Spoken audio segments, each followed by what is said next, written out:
തന്റെ അമ്മയോടൊപ്പം ശ്രീ ശങ്കരൻ ബാല്യത്തിൽ നിത്യദർശനം നടത്തിയിരുന്ന ക്ഷേത്രമാണിത്. ശ്രീശങ്കരന്റെ ശിവഭക്തിയുടെ മൂലകാരണം പെരുന്ത്രിക്കോവിലപ്പനാണെന്ന് കരുതപ്പെടുന്നു.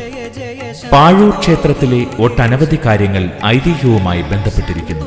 ക്ഷേത്രത്തിന് പിന്നിലുള്ള സ്വർണ്ണ വരിക്കപ്ലാവിനുമുണ്ട് ഒരു ഐതിഹ്യം. ഒരിക്കൽ പുഴക്കടവിൽ ക്ഷേത്രത്തിലെ സ്വർണ്ണക്കുടം കഴുകിക്കൊണ്ടിരുന്ന ആളുടെ കയ്യിൽ നിന്ന് അത് വഴുതി പുഴയിൽ വീണു. കുടം വീണ്ടെടുക്കുവാനായി പുഴയിൽ ചാടിയ ആൾ പാതാളത്തിലെത്തിയത്രേ. അപ്പോൾ പാതാളവാസികൾ ചക്കപ്പഴം കഴിച്ചുകൊണ്ടിരിക്കുകയായിരുന്നു. സ്വർണ്ണക്കുടം വീണ്ടെടുത്ത കൂട്ടത്തിൽ ആ ചക്കയുടെ ഒരു കുരു കൂടി അയാൾ കൊണ്ടുവന്ന് ഇവിടെ കുഴിച്ചിട്ടുമത്രേ. കഥ എന്തു തന്നെയായാലും സ്വർണ്ണ വരിക്കപ്ലാവ് എന്നറിയപ്പെടുന്ന ഈ ക്ഷേത്രവൃക്ഷത്തിലെ ചക്കകൾക്ക് അതിവിശിഷ്ടമായ രുചിയാണെന്നുള്ളത് ഇന്നും ഒരനുഭവ സത്യമാണ്. രാവിലെ 4:15 നട തുറന്ന് 10:30 അടയ്ക്കും. പ്രദോഷ പൂജകൾക്കായി 5 മണിക്ക് തുറക്കുന്ന നട ദീപാരാധനയ്ക്ക് ശേഷം 7:30 അടയ്ക്കും. നിത്യവും 5 പൂജയും 3 ശീവേലിയുമാണ് പാഴൂർ ക്ഷേത്രത്തിൽ പതിവായുള്ള ആചാരം. തൃശൂരിലെ പുലിയന്നൂർ കുടുംബത്തിനാണ് ക്ഷേത്രത്തിന്റെ തന്ത്രാധികാരം. തട്ടകദേശത്തെ 14 പേരാണ് ഊരാൺമ. ഈ ക്ഷേത്രം പണിത ഈ തച്ചൻ എവിടെയോ യാത്രയായിട്ട് പോകുമ്പോൾ ചെമ്പകശ്ശേരി രാജാവ് വരണു. അപ്പം അന്ന് ഈ തച്ചന്മാരെ ക്ഷേത്രം പണിയുന്ന സമയത്ത് പൂണൂല് ധരിക്കണം.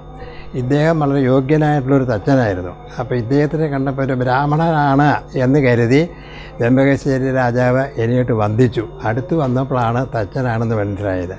ആ ക്രോധത്തിൽ അദ്ദേഹത്തിൻ്റെ കഴുത്ത് വെട്ടി പുഴയിലിട്ടു എന്നാണ് പറയണത്. ആ സമയത്ത് ഇവിടെ ശിവേലി ഉച്ചശിവേലി 1ാമത്തെ പ്രദക്ഷിണം നടക്കുന്ന സമയമാണ്. അപ്പോൾ അശരീരി ഉണ്ടായിരുന്നു, എൻ്റെ തച്ചനെ വധിച്ചു, അതുകൊണ്ട് ഉടനെ തന്നെ അകത്തേക്ക് എഴുന്നള്ളിക്കണം എന്ന്. അങ്ങനെ വന്ന് അകത്തേക്ക് എഴുന്നള്ളിക്കുകയും ചെയ്തു. സാധാരണ പുറത്തു പോയി കഴിഞ്ഞാൽ ശ്രീകോവിലിന് ചുറ്റും പ്രദക്ഷിണം വെച്ചിട്ടാണ് അകത്തേക്ക് കയറുക. ഈ ഉച്ചശിവേലിക്ക് മാത്രം ഇവിടെ പ്രദക്ഷിണമില്ലാതെ നേരെ കയറുകയാണ്. അത് കാരണം ഇതാണെന്നാണ് പറയുന്നത്. സഹസ്രാബ്ദങ്ങളായി നിലനിന്നു പോരുന്ന ഒരു ബൃഹത്തായ സംസ്കാരത്തിന്റെ ശാശ്വത പ്രതീകമാണ് പാഴൂർ പുഴയുടെ പരിലാളനമേറ്റ് പരിലസിക്കുന്ന തൃപ്പാഴൂർ ക്ഷേത്രം. ഐതിഹ്യങ്ങളിലും പുരാവൃത്തങ്ങളിലും എന്നും നിറഞ്ഞു നിൽക്കുന്ന പാഴൂർ പെരുമ തൃപ്പാഴൂരപ്പന്റെ വരദാനമാണ്. നാടിന്റെ അധിഷ്ഠാന ദേവനായ തൃപ്പാഴൂരപ്പന്റെ ക്ഷേത്ര സങ്കേതം ഇന്നൊരു പുനരുദ്ധാരണത്തിന്റെ വക്കിലാണ്.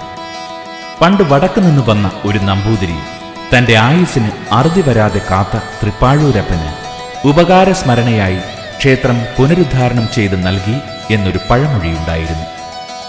പുനരുദ്ധാരണ പ്രായമായ ഈ ക്ഷേത്ര സങ്കേതത്തിൽ ഇപ്പോഴും അതുപോലെയൊരു പാഴൂർ ഭക്തന്റെ വരവിന് കാലമായിരിക്കുന്നു.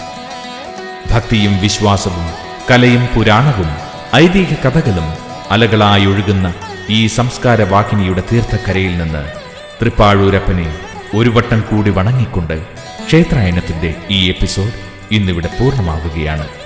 എല്ലാ മാന്യ ക്ഷേത്രായനം പ്രേക്ഷകർക്കും ക്ഷേത്രായനത്തിന്റെ വിനീത നമസ്കാരം.